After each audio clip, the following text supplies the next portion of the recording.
চুরাশি ঠিক আছে এই সুভাষচন্দ্র ভাই জি আর বিশুদ্ধ দাও বিশুদ্ধ দাইতে হবে কত আছে তাহলে কত বিশুদ্ধ দাইতে হবে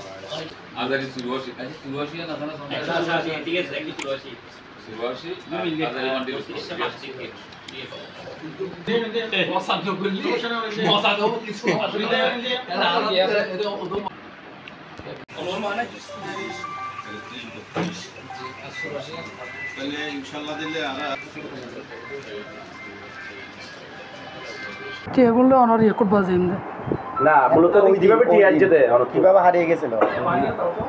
ওই যে আমি পলিথিনে নিয়েছিলাম টাকাগুলো হেঁটে আমি চিন্তিত উঠবো ওই সময় আমার থেকে পলিথিনে কেন নিলেন টাকা আমি পলিথিনে আমার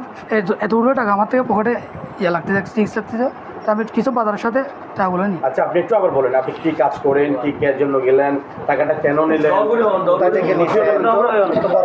আমি স্বর্ণ দোকান চাকরি করি আমার বেতন 10,000 টাকা আমার স্বর্ণ দোকান থেকে পাঠাইছে টাকাগুলো আনার জন্য আমি টাকা যখন বেশি আমার পকেটে যখন বেশি লাগতেছে ভয় লাগতেছে তাই আমি বাজারের সাথে টাকাগুলো নিয়েছিলাম তাই পলিথিন সিটে পড়ে গেছে এটা আমি বুঝতে পারছি কিছু হেঁটে গিয়ে কোথায় পড়ে গেছিল রাস্তার মধ্যে পড়ছে কয়দিন পরে পাইছেন এখন আমি 12 তারিখে আসছে 25 তারিখে পাইছে 13 দিন সব টাকা বুঝে পাইছেন হ্যাঁ বুঝছি আমরা থেকে টোটাল সেদিন হারিয়েছে কত টাকা 3 লক্ষ টাকা হারিয়েছে 2 লক্ষ টাকা পাওয়া হয়েছে তাই এগুলো আমি ইয়ে করতেছি 2 দফায় হারিয়েছে ওনারা যা পাইছে তা দিছে আমার 2 দফা হারিয়েছিল মানে একসাথে কোনো জায়গায় পড়ে না এগুলো একসাথে পড়ছে আরগুলো